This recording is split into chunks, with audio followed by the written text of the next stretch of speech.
Hi everyone, I am Jill Cabrera and welcome back to my channel.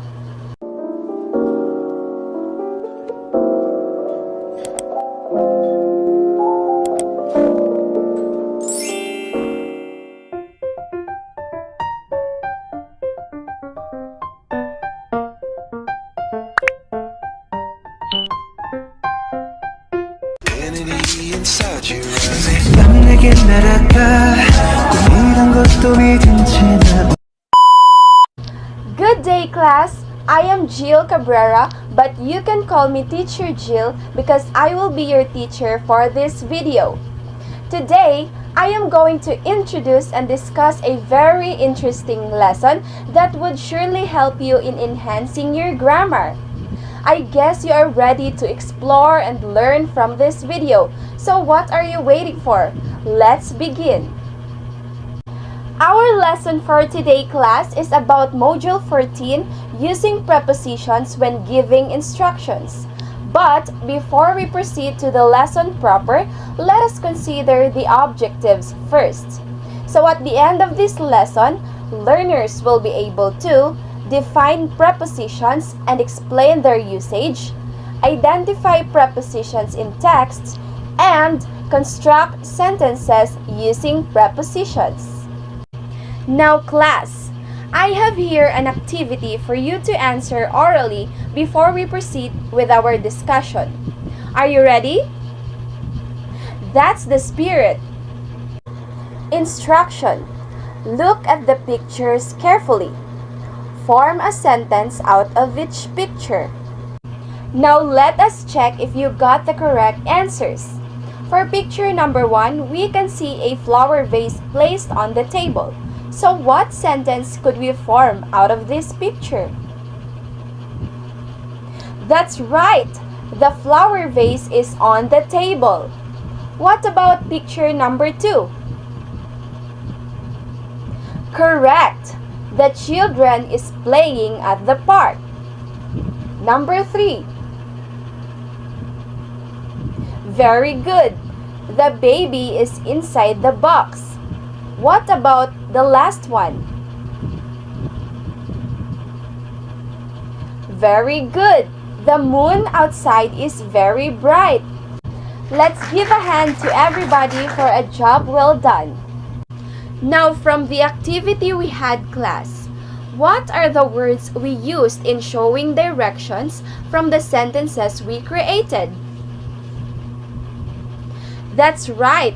The words we used are on, at, to, outside, and inside. Now, what are those words, or what do we call those words? Very good! Those are prepositions. Let's dig deeper. What is preposition? Are you ready? That's great! Let's begin. Prepositions are words that show spatial or space, temporal or time, or logical relationship or association of an object to the rest of the sentences. It is part of speech that shows time and location. Now class, there are 5 kinds of prepositions.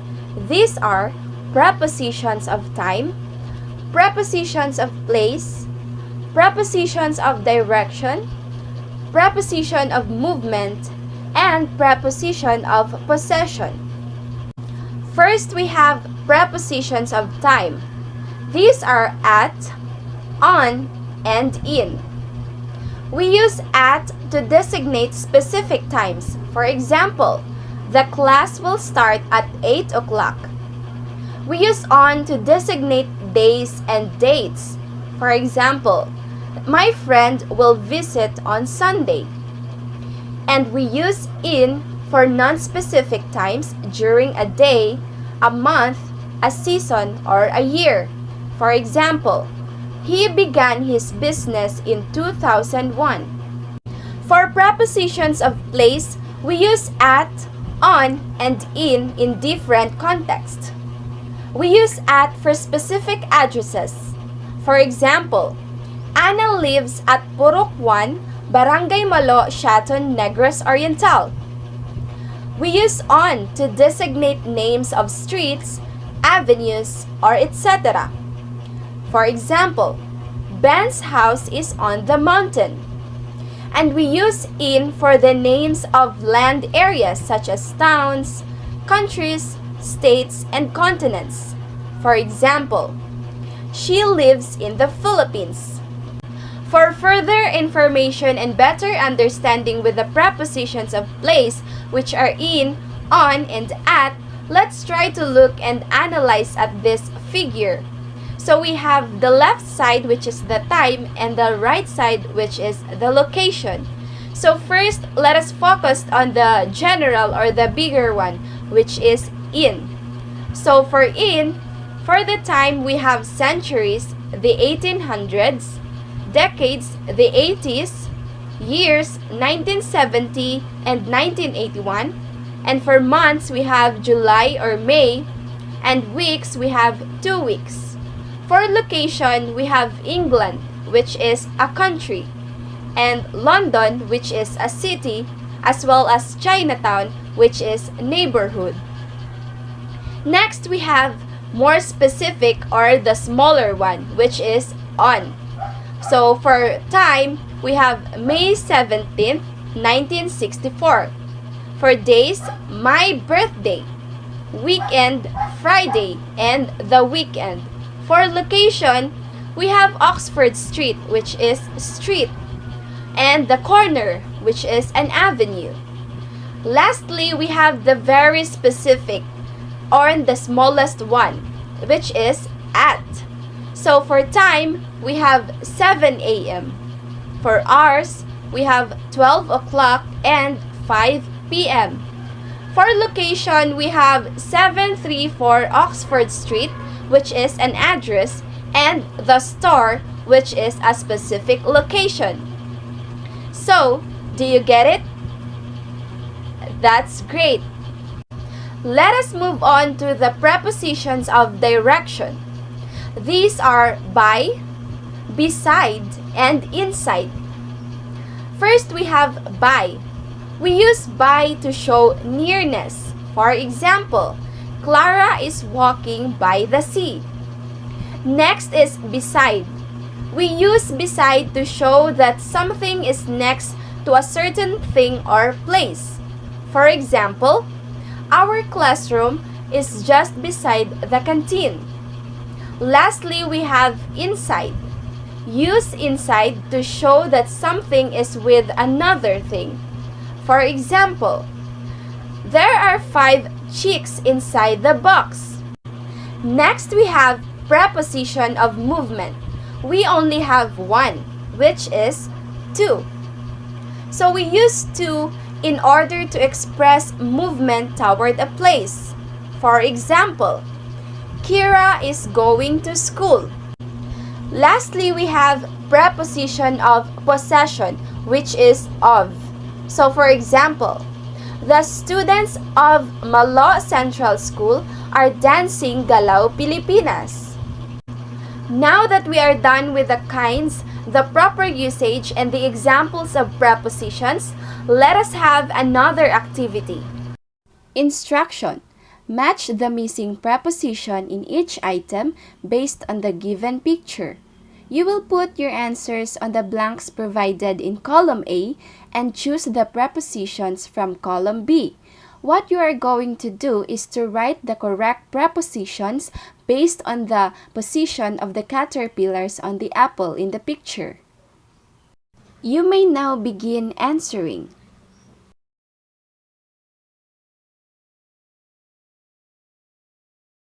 Now let us check if you got the correct answers. For number 1, the answer is above.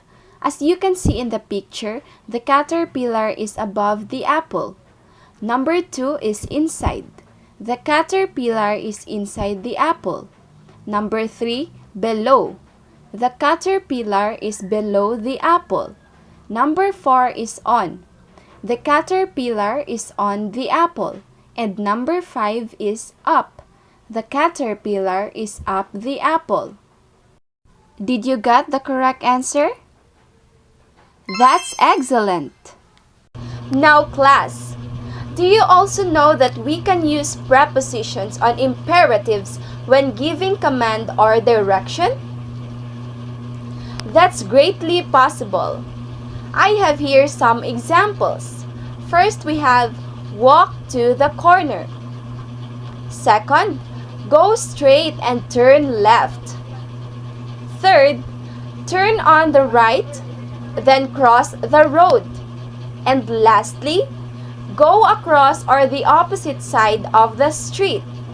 See, those sentences are giving commands and directions, which we call imperatives, and used prepositions as well. Now class, we have some common prepositions as provided on the table. For place, we have above, across, along, among, at, away from, behind, below, beside, and between. For position, we have beyond, by, down, from, in front of, inside, into, near, and off. For direction, we have on, opposite, out or out of, outside, over, around, through, to, towards, under, and up. For time, we have after, before, at, by, for, during, from, and in. And for other prepositions, we have except, as, like, about, with, without, by, and for. Now class, we have to always remember that prepositions are words that show spatial or space, temporal or time, or logical relationships or association of an object to the rest of the sentence. Now class, I have here a quotation for you to reflect on. The quotation goes this way: do not do unto others what you don't want others do unto you. Now I have a question. First question: what are the prepositions you can find in this quotation? That's right. The prepositions are to and unto. Unto can also be defined as to or by. Second question: how can you relate to this golden rule? Very good. If you want to be treated the way you want, you also have to treat others the way you want to be treated. It's a give and take process. Would you agree, class? Great. If we want to be treated well by our peers, we have to also interact and treat them well. Third and last question: what can be your best contribution to make the world a better place? Great! To make the world a better place, we have to work with one another, help one another, communicate, and create a better solutions to save our world, our environment, and our people. We really had a very fruitful discussion, class. Now, we have our last activity. Instruction. Identify the imperative and preposition in the sentences. Underline the imperatives and encircle the prepositions. Number 1. Throw the ball outside the house. Number 2. Read a story about Little Red Riding Hood. Number 3. Wash the dishes in the kitchen. 4. Please put the pen on the table. And number 5. Kindly return the books to the library. You may now start answering.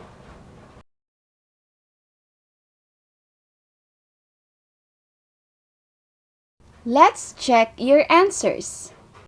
Number 1. Throw the ball outside the house. The imperative in this sentence is the word throw and the preposition is outside. Number 2. Read a story about Little Red Riding Hood. The imperative is read and the preposition is about. Number 3. Wash the dishes in the kitchen. The imperative is wash and the preposition is in. Number 4. Please put the pen on the table. The imperative is put and the preposition is on. And lastly, number 5. Kindly return the books to the library. The imperative is return and the preposition is to. Did you get the correct answers, class? That's great! That was a very fruitful discussion, class. I hope you learned something from today's lesson. Thank you for listening and participating to the activities. I hope to see you in my next session. Please don't forget to like, subscribe, and click the notification bell for more updates in my upcoming educational videos. Take care, God bless, and goodbye!